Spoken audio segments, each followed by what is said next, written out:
Hi everyone. स्वागत है आप सभी का आपके अपने चैनल से और हिंदी कहानियाँ में। आज मैं आ चुकी हूँ दो और नई कहानियों के साथ। आज की कहानी आपको हंसाएगी भी और अंत में एक बड़ी सीख भी देकर जाएगी। तो चलिए शुरू करते हैं।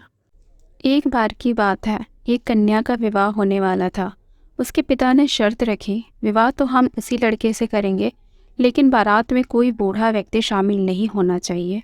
सभी मान भी गए। वैसे भी बूढ़े बुजुर्ग शादी विवाह में जाकर करेंगे ही क्या, घर में भजन करें। सभी वृद्ध मान भी गए, लेकिन लड़के का नाना अड़ गया। वो बोला, ना ना, मैं तो जाकर ही रहूँगा। सभी ने बहुत समझाने की कोशिश की, लेकिन नाना टस से मस नहीं हुए। लड़कों ने भी समझाया। नाना, लड़की वालों ने कहा है एक भी बुजुर्ग दिख गया तो बारात वापस चली जाएगी। नाना ने कहा, तो फिर ऐसे ले चलो जहाँ कोई देखे नहीं। फिर सभी ने युक्ति लगाई। सामान वाले गाड़ी में नाना को छिपाकर बैठाया गया। बारात पहुंचे। कन्या के पिता ने छानबीन कराई, देखो कोई बूढ़ा तो नहीं आया है। देखा तो कोई बूढ़ा नहीं मिला। शादी की रस्में शुरू होने वाली थी, लेकिन कन्या के पिता ने शर्त रखी, गांव के बाहर जो नदी बह रही है उसमें पानी की जगह शुद्ध दूध बहाओ तो ही हम शादी करेंगे। लड़कों ने खूब अकल लगाई, ये तो असंभव है, हो ही नहीं सकता, इतना दूध कहाँ से आएगा। बारात वापस लौटने लगी। नाना को बाहर निकाला गया। ऐसा क्या हो गया, नाना ने पूछा। किसी ने कहा, बाहर आ जाओ, अब तो बारात वापस जा ही रही है। नाना ने कहा, लेकिन क्यों? अब क्या कहें, लड़की वाले कहते हैं नदी में पानी की जगह शुद्ध दूध बहाओ। अब इतना दूध आए कहाँ से? नाना हंसे और बोले, इतनी छोटी सी बात पर कहीं बारात वापस लौटती है। लड़कों ने कहा, नाना ये कोई छोटी बात लगती है आपको, इतना दूध कहाँ से आएगा? नाना ने कहा, उनके यहाँ संदेश भिजवा दो कि हमारी भी एक शर्त है। दूध का तो इंतज़ाम हमने करवा लिया है, बस नदी का पानी तुम लोग खाली करवा दो। कन्या के पिता के पास यह संदेश पहुँची।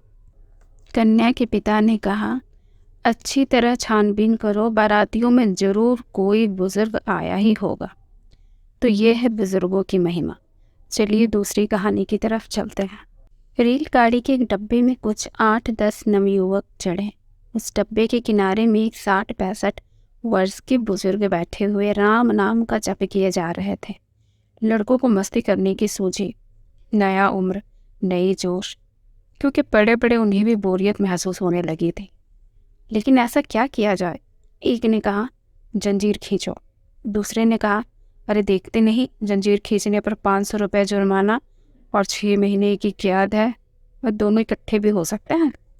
तीसरे ने कहा, कोई नहीं, हम इतने सारे हैं, 500 इकट्ठे हो ही जाएंगे। सभी ने पैसे इकट्ठे किए, किसी ने 500, किसी ने 100, ऐसे करके 1200 रुपये इकट्ठे हो गए। अब बारी आई जंजीर खींचने की।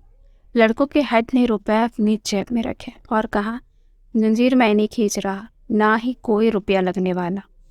जंजीर तो ये बूढ़ा खींचेगा, गाड़ी भी रुकेगी, पुलिस वाले आकर इसे ही लेकर जाएंगे। वह बेचारा बुजुर्ग बहुत गिड़गिड़ाया।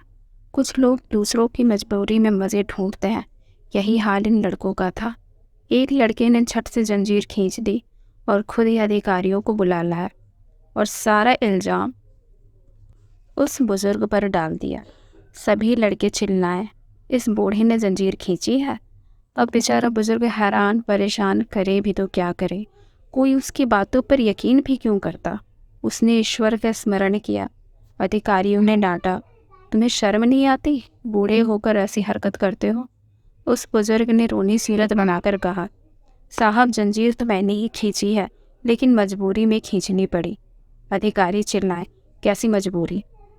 साहब मेरे पास 1200 रुपये थे, इन लड़कों ने छीन लिए, आप देखिए इन लड़कों की जेब में है। अधिकारियों ने हेड लड़की की जेब से पैसे निकाल कर गिने, पूरे 1200 थे। पैसे भी बुजुर्ग के सामने ही गिने गए थे। अब के बूढ़े को रुपए भी मिले और शाबाशी भी, क्योंकि उसने बड़ा साहस का काम किया था। अब लड़के एक दूसरे का मुंह ताकते रह गए। पुलिस वाले लड़के को पकड़कर लिए जा रहे थे। तभी बुजुर्ग ने खिड़की से उन्हें देखा और अपनी सफ़ेद दाढ़ी पर हाथ फेरा। जैसे वह कहना चाह रहे हों, ये बाल मेरे यूं ही सफ़ेद नहीं हुए हैं। वृद्धों के पास अनुभव होता है, युवक के पास शक्ति और सामर्थ्य। दोनों के परस्पर सहयोग से ही उन्नत राष्ट्र का निर्माण होता है और हमें कतई अपने बड़े बुजुर्गों की उपेक्षा नहीं करनी चाहिए।